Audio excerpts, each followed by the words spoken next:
सातवीं कक्षा का हिंदी का पाठ अपन ले रहे हैं, पाठ चौथा। पाठ का नाम है देहात और शहर। देहात और शहर। देहात और शहर।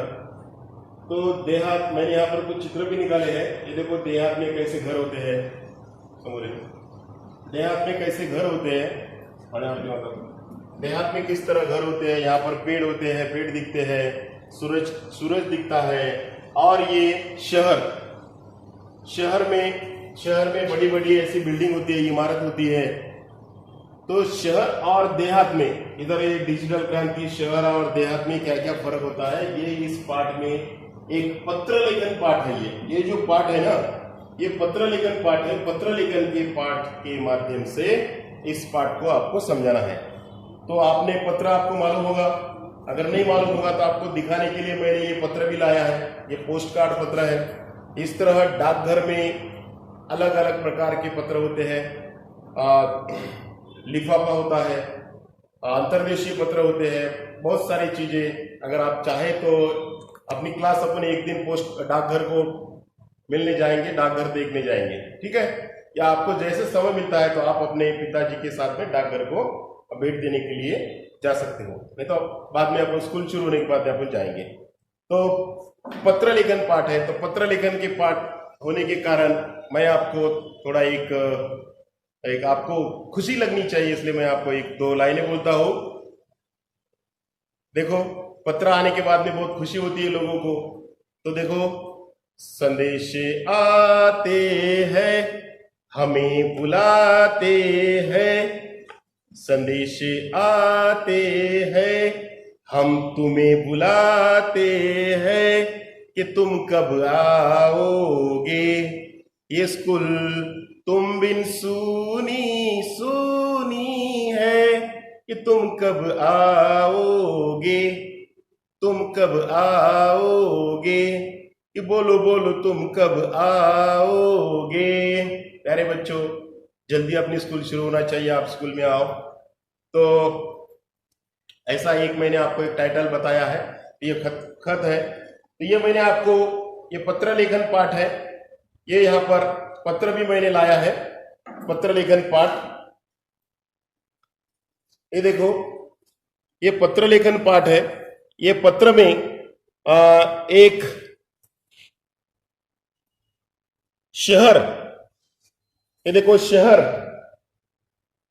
जो है, शहर और देहात ये दोनों दोस्त होते हैं। और शहर क्या करता है, अपना दोस्त, छोटा दोस्त देहात है ना, छोटा गांव, छोटे गांव को पत्र लिखता है एक दूसरे से। जैसे तुम अपने रिश्तेदार को अपन पत्र भेजते हैं, एक दूसरे से पूछताछ करते हैं, क्या है, कैसे है, क्या हाल है तुम्हारा। तो शहर और देहात एक दूसरे को पत्र लिखकर, इस तरह पत्र लिखकर एक दूसरे को अपने हाल हवाल पूछताछ करते हैं। तो ये इस पत्र में दिया है। तो मैं अभी आपको पत्र के बारे में थोड़ा बताता हूं। ये पत्र लेखन पाठ होता है। पत्र जो लेखन पाठ होता है, तो सबसे पहले पत्र लेखन के पाठ में जिस दिनांक को पत्र लिखा जाता है, वो दिनांक यहाँ पर लिखी जाती है। जैसे आज की दिनांक है 12 अगस्त 2020। तो जिस दिन पत्र लिखते हैं उस दिन इस तरह का पत्र तुम जब लाओगे, तो जब पत्र लिखोगे तो इस तरह का पत्र के ऊपर आपको क्या करना है, जो तारीख होगी, जो दिनांक होगा, वो दिनांक यहाँ पर लिखना है। और ये पत्र किसको लिख रहे हैं अपन, देहात। ये देखो यहाँ पर तुम्हारा मित्र देहात तो लिख रहा है शहर को। प्रिय मित्र शहर, प्रिय मित्र शहर, नमस्कार। देखो किसको क्या क्या अभिवादन करना है, नमस्कार। हाँ, तो देखो मैं अभी ये जो पत्र है, मैं पत्र आपको पढ़ के भी बताता हूँ। आप अपने किताब में भी देख सकते हो या अपने वीडियो में भी मोबाइल पे आप देख सकते हो। तो देखो, प्रिय मित्र शहर, नमस्कार। कल तुमसे बात हुई, मेरे सुख दुख के संबंध में पूछा, धन्यवाद। अरे बहुत सारी बातें मन में है, सब कुछ दूरध्वनि पर कहना मुश्किल है, सोचा पत्र ही लिखूं। दूरध्वनि पर कहना आजकल मुश्किल होता है, सोचा पत्र ही लिखूं। अब मैं अपना दुखड़ा क्या रो, देहात बोलता है शहर को, मैं अपना दुखड़ा क्या रो। हर के पास में दुखड़ा होता है, अपनी दुख भरी बातें होती है। तो चलिए इस बार कुछ अच्छी बातें भी तुमसे मैं साझा करता हूं, मैं आपको बताता हूं। डिजिटल क्रांति का थोड़ा असर हमारे गांव में भी दिखाई पड़ने लगा है। डिजिटल क्रांति ये नया शब्द है, डिजिटल क्रांति।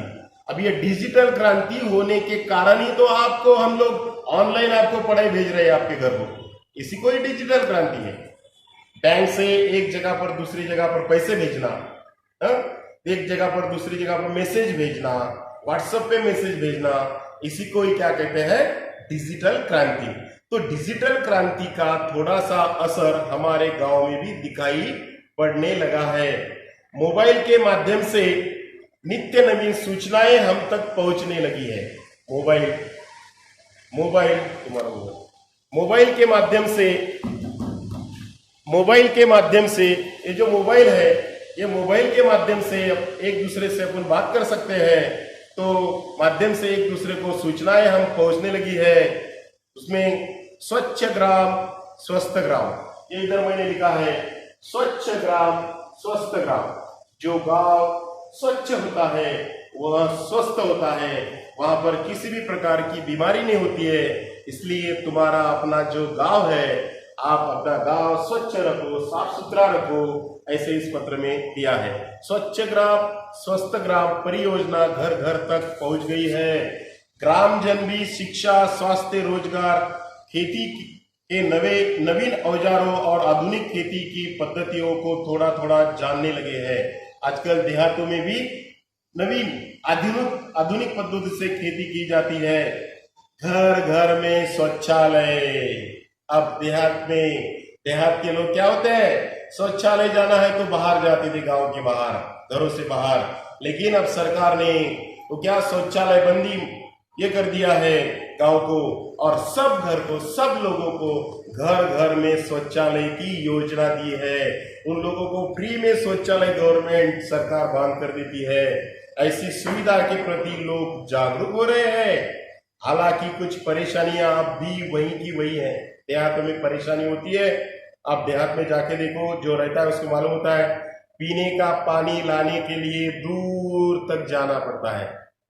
देहातों के माँ बहनों को, जिस गांव में नल की सुविधा नहीं है, उस गांव के माँ बहनों को पीने का पानी लाने के लिए अपने सिर पर घड़े लेकर दूर तक जाना पड़ता है। दूर से अपने सिर पर ढोकर लाना पड़ता है।